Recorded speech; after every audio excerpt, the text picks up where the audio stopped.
తిరుపతిలో అర్చకులుగా పనిచేసిన ఒక అర్చకులు ఈ మధ్య చెప్పింది ఒక మాట వీడియోలో నేను చూసాను. ఏంటంటే తిరుపతి హుండీలో డబ్బులు వేయకండి, అక్కడంతా దుర్మార్గం జరుగుతుంది అని చెప్పని ఒక స్టేట్మెంట్ ఇచ్చారు ఆయన. సో మీరు కూడా అక్కడ జరిగే పూజా విధానాలు కానీ కైంకర్యాలు కానీ సరిగా జరగటం లేదు అనేది ఇప్పుడు ఏమన్నా మారిందండి మీ ఉద్దేశ ప్రకారం, లేకపోతే ఎలా ఉండాలని మీ కోరిక? మారిందో లేదో మాకైతే తెలియదు ఇంకా, ఎందుకంటే మేము మధ్యన ఇప్పుడు వెళ్ళలేదు అక్కడికి. అది అలిగి వెళ్ళలేదని చెప్పని విన్నాను నేను కూడా. అలిగి కాదు, అది మంచిగా జరగాలని మేము అనుకున్నాం. మంచిగా జరగడానికి మార్గాలు ఏర్పడాలి. ఇప్పుడు వచ్చినటువంటి సీఎం గారు కూడా అది మంచిగా చేస్తాము అని అంటున్నారు. We hope that good things will happen.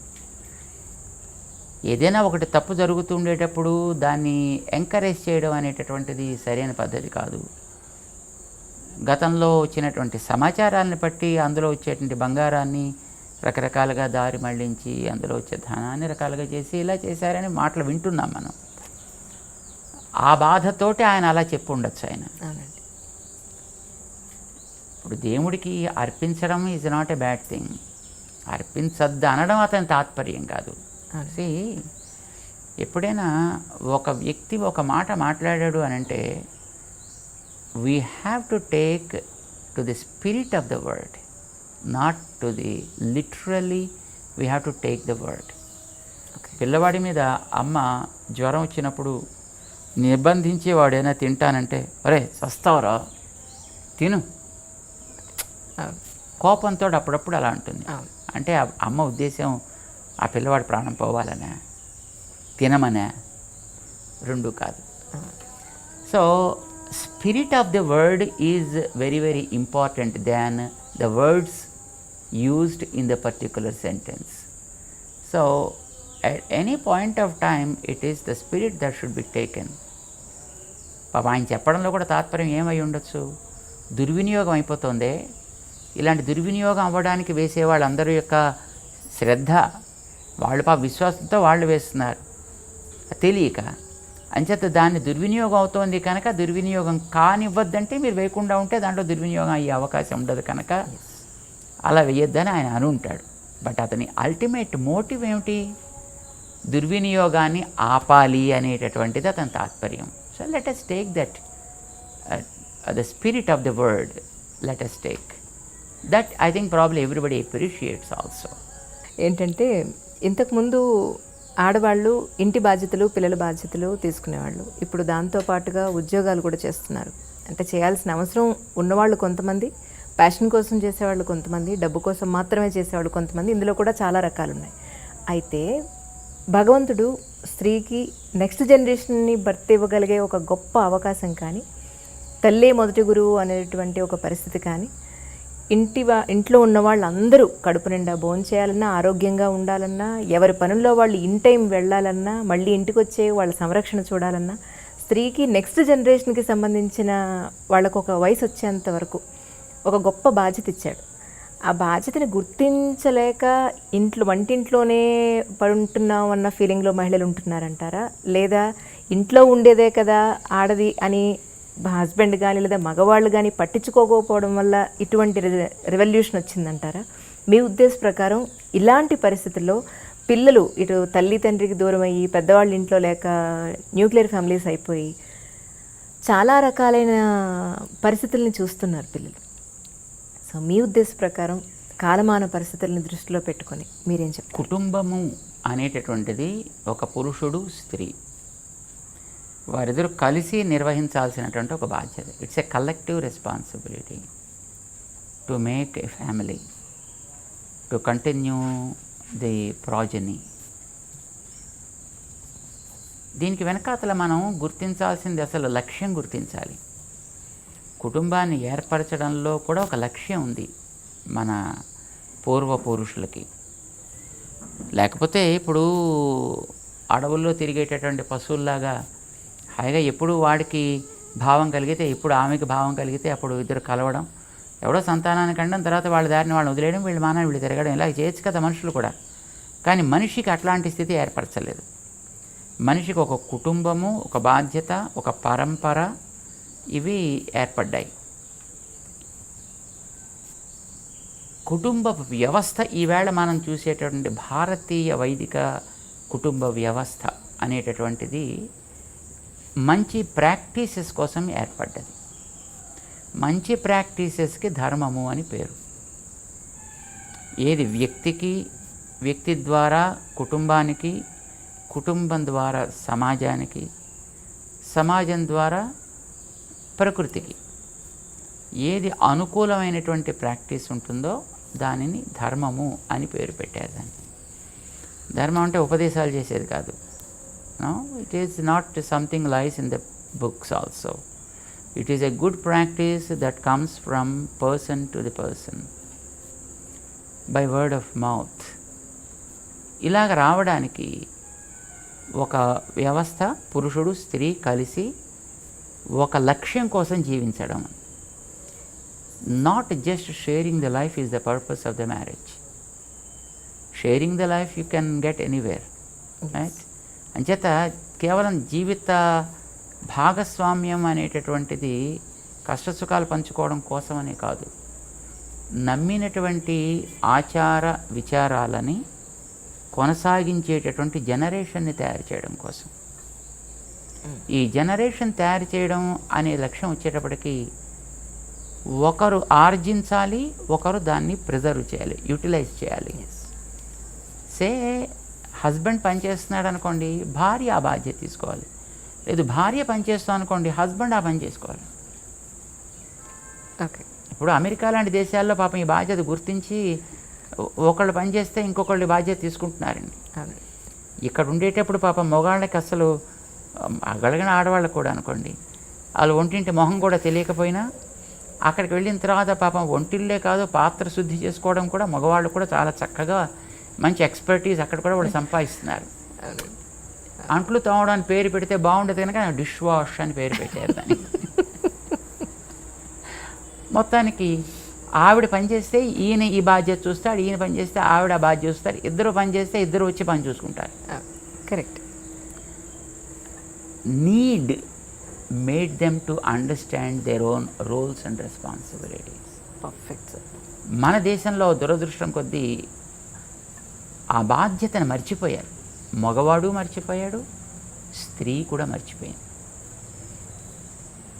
మగవాళ్ళు డామినేట్ చేసే కొంతకాలం ఇక్కడ సాగినటువంటి విధానం వల్ల వీళ్ళు ఆడే మాటలకి, ఎత్తి పొడుపులకి ఆడవాళ్ళు నిజమే మేము ఒంటింటి కుందేళ్ళు అయిపోయాము అనే భావనలోకి వాళ్ళు వెళ్ళారు. ఇది తప్పు రెండు వైపులా ఉంటుంది. ఎప్పుడు రెండు చేతులు కలిస్తేనే చప్పుడు వస్తుంది, ఎప్పుడు ఒకవైపు నుంచి ఎప్పుడు చప్పుడు రాదు. సో కొంత తప్పు వీళ్ళల్లో ఉంది, కొంత తప్పు వాళ్ళల్లో కూడా ఉంది. కానీ ఎక్కడైతే బాధ్యతను గుర్తించినటువంటి వ్యక్తులు ఉన్నారో అక్కడ కుటుంబ వ్యవస్థ చెడిపోలేదు.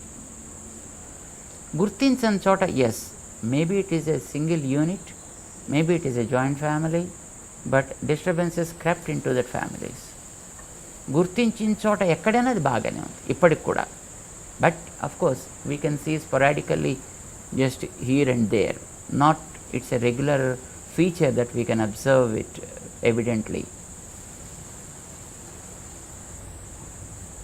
కుటుంబంలో మగవాడికి లేని గొప్పతనం ఆడదానికి ఉంది.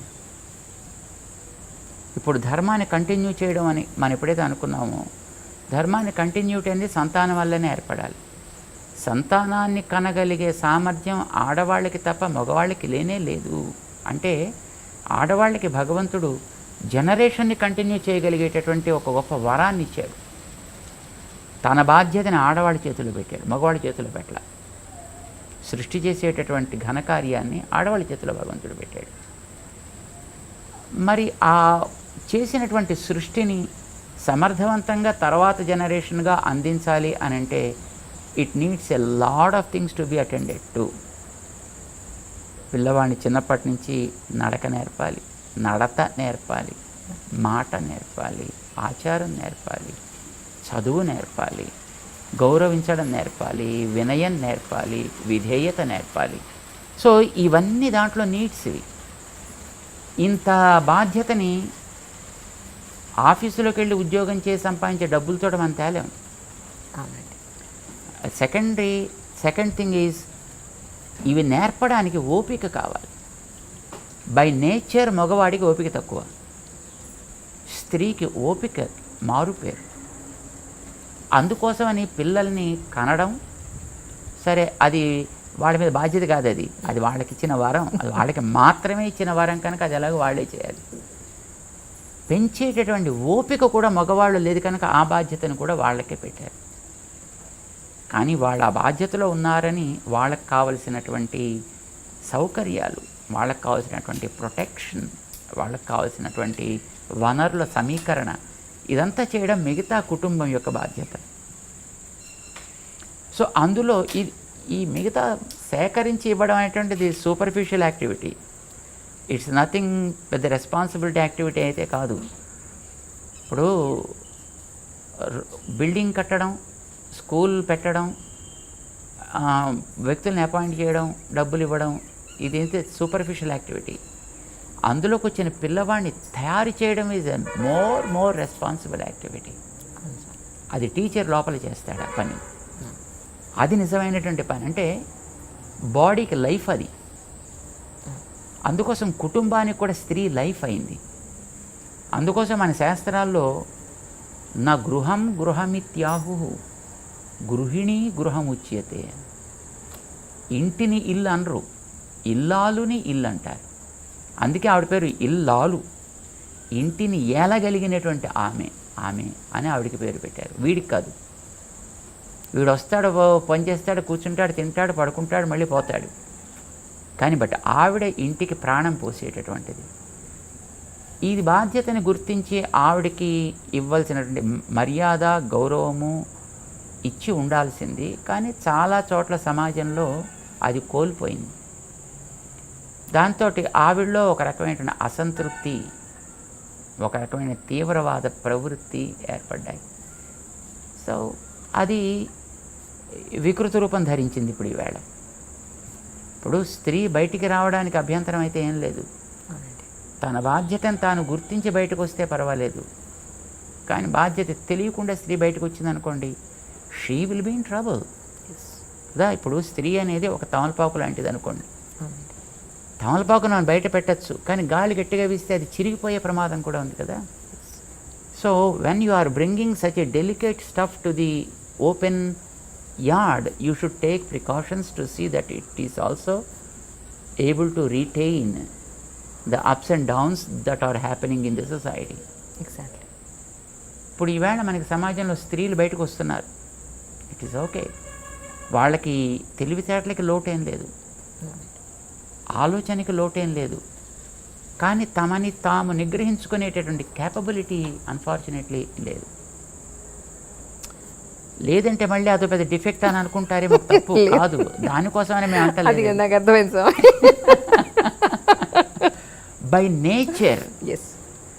బై నేచర్ స్త్రీ ఎప్పుడు yielding, male is dominating, women is yielding. What we call it is feminine quality. It's a feminine quality. There are qualities called masculine qualities and feminine qualities. Masculine qualities don't think that they will be with man. Feminine qualities doesn't mean that they will be with women also. There are some Suryakantams also. So there are some Ramana Reddys also. You know. Ramana Reddy, Relangi ఏదో కొంతమంది ఉండేవారు ఇదివరకు. మా చిన్నప్పుడు ఎప్పుడో మాకు జ్ఞాపకం. Yielding nature ఎవరి దగ్గర ఉంటుందో that is what we call the feminine quality. మగవాళ్ళలో కూడా ఆ క్వాలిటీ ఉండొచ్చును. ఎప్పుడు ఏ కాస్త చూసినప్పటికీ కరిగిపోయే గుండె కలిగిన మగవాళ్ళు ఉండొచ్చు. దేనికి కరగనటువంటి ఉక్కు కంటే గట్టిగా ఉండేటువంటి కర్కశమైన గుండె ఉండే మహిళలు కూడా ఉండొచ్చు. I'm not talking that every mahila is like that, every man is like that. What we call it's a feminine quality, it is masculine quality. So feminine qualities are more with female being. మహిళలకి ఆ రకమైన యోగ్యత ఉంది. ఎక్కువ భాగం అలా ఉంది కనుక వారికి తగినటువంటి ప్రొటెక్షన్ ఇవ్వడం అనేటటువంటిది, వారి యోగ్యతకి తగ్గట్టుగా వారికి ఒక బాధ్యతని, జనరేషన్స్ని తయారు చేసే బాధ్యతని ఇవ్వడం అనేటటువంటి సబబు అని మన వైదిక సమాజం గుర్తించి ఈ కుటుంబ వ్యవస్థను ఏర్పాటు చేసింది. ఇప్పుడు ఈవేళ బయటకు వస్తున్నారనుకోండి లేడీస్, వచ్చిన తర్వాత ఇందాక మీకు చెప్పాం కదా, ఈల్డింగ్ అనేది వాళ్ళ నేచర్ అని. ఇప్పుడు కూర్చుని అబ్బా నువ్వు ఇంద్రుడివి, నువ్వు చంద్రుడివి, నువ్వు సాక్షాత్తు మొత్తం ప్రపంచం అంతా ఇక్కడే ఉంది, నువ్వు ఇంత అందం అంత అందం అంటే జనరల్గానే వ్యక్తిలో ఒక రకమైనటువంటి కరిగిపోయే యాటిట్యూడ్ ఏర్పడుతుంది అనుకోండి. Then there are people to abuse that, and then the system gets collapsed. That's what we are facing today unfortunately. దీన్ని దృష్టిలో పెట్టుకుని బహుశా మన వాళ్ళు ఒక వ్యవస్థను ఏర్పాటు చేసి పెట్టారు. ఎగ్జాక్ట్లీ. ఆ వ్యవస్థకి తగినటువంటి గౌరవం ఇవ్వడం అనేటువంటిది అన్ని చోట్ల జరగాల్సింది, కానీ జరగలేదు. ఇదివరకు రోజుల్లో వివాహం అయిన తర్వాత భార్యాభర్త, చిన్నపిల్లలుగానే కదా వివాహాలు జరిగేవి. చిన్నపిల్లలు అంటే నాట్ స్మాల్ కిడ్స్ అని కాదు, ఒక వయసులో సే 25, 30 ఆర్ ఈవెన్ కొంచెం ఇటు అటు ఉన్నప్పటికీ కూడా. ఇప్పుడు మనిషి అన్న తర్వాత అప్పుడప్పుడు కొన్ని సరదాలు ఉంటాయి. సరదాగా వీడు మాట్లాడినప్పుడు ఆమె రిసీవ్ చేసుకోలేకపోవచ్చు, ఆమె మాట్లాడినప్పుడు వీడు రిసీవ్ చేసుకోలేకపోవచ్చు. ఇప్పుడు ఒకసారి ఒకళ్ళు ఎదట వాడిని సర్కాస్టిక్గా ఒక మాట అన్న తర్వాత వాళ్ళు మాట అంటే వీడు అంత దాన్ని స్పోర్టివ్గా తీసుకోగలిగే కెపాసిటీ ఉండాలి. ఆ కెపాసిటీ లేదనుకోండి, ఎదటి వాడిని కూడా వీడు అనకూడదు, కానీ వీడు మాత్రం అనేస్తాడు, అవతల వాడంటే వీడు తట్టుకోలేడు. సో అలాంటప్పుడు ఏమవుతుంది, రిఫ్ట్ ఏర్పడుతుంది. ఇదివరకు రోజుల్లో అయితే కుటుంబాల్లో వాళ్ళ తల్లి తండ్రి వాళ్ళ పక్కన ఉండేవారు. తాత్కాలికంగా కోపతాపాలు ఆవేశాలు వచ్చినా ఆ పెద్దవాళ్ళు ఉన్నారనే గౌరవం చేతో మర్యాద చేతో చెయ్యి జుట్టు దాకా వెళ్ళేది కాదు. ఎక్కడో కాస్త అడ్జస్ట్ అయ్యి ఉండేవాళ్ళు. తర్వాత ఎప్పుడో ఇద్దరు కలిసినప్పుడు ఎప్పుడైనా కొట్టుకునేవారు తిట్టుకునేవారు అని తెలియదు. అట్లీస్ట్ బయటకు వచ్చినప్పుడైనా కాస్త మంచిగా ఉండడానికి వాతావరణం పెద్దవాళ్ళు ఉండడం వల్ల అది తోడ్పడేది. Now what happened is they are migrated to cities or to the offices. అక్కడ ఎప్పుడైనా చిన్న కోపం వచ్చిందనుకోండి, there is no protection for them. ఇప్పుడు అమ్మో నాన్నో అమ్మమ్మో తాతో ఎవరో ఒకళ్ళు ఉంటే కనీసం వాళ్ళు ఎవరే నాన్న ఇలా ఉండరా, ఇలా ఉండమ్మా అని చెప్పడానికి అవకాశం ఉండేది. ఆ వెనకాతలు ఉండేటటువంటి ఆ ఫ్యాక్టర్స్ ఎప్పుడైతే లోపించాయో, మనిషిలో ఒకసారి కొంచెం కోపం వచ్చిందనుకోండి, వాళ్ళు మాట్లాడితే నేను చూస్తానులే, వాళ్ళు మాట్లాడితే నేను చూస్తానులే, వీడు మాట్లాడు ఆమె మాట్లాడదు, ఆ gap no that becomes big, and within few months or days then they go on diversions and divorce. These kind of things are happening. ఇలాంటి సిచ్యువేషన్ వచ్చినప్పుడు దాన్ని యూటిలైజ్ చేసుకునే వాళ్ళు there are people all around, because is a society. There are people of all kinds available in the society. ఇది ఇప్పుడు ప్రస్తుతం మన సామాజికమైనటువంటి స్థితి. అయితే ఇప్పుడైనా ఎవరిలో ఏ రకమైనటువంటి సామర్థ్యం ఉందో ఆ సామర్థ్యానికి తగ్గట్టుగానే రోల్స్ అండ్ రెస్పాన్సిబిలిటీస్ మన వైదికమైనటువంటి వ్యక్తులు మనకు అందించారు. వాటిని మనం గుర్తించి వాటిని జాగ్రత్తగా మనం సంరక్షణ చేసుకుంటూ, వెనకాతల మనకి ఎప్పుడైనా పెద్దవాళ్ళ యొక్క ఒక ఆసరా ఎప్పుడైనా మనకి ఉండేటట్లుగా వ్యవస్థని మనం కనుక కాస్త ఇంప్రూవ్ చేసుకోగలిగితే, ఐ థింక్ ఇప్పటికి కూడా మన సమాజంలో విలువల్ని జాగ్రత్తగా పెంచుకుని కాపాడుకోగలిగే అవకాశం ఉంది. చాలా వరకు డైల్యూట్ అయిపోయినప్పటికీ కూడా, చాలా వరకు అన్ఫార్చునేట్లీ అదర్ వాటర్స్ మన దాంట్లో కలుస్తున్నప్పటికీ కూడా, still there is a chance where we can improve the systems.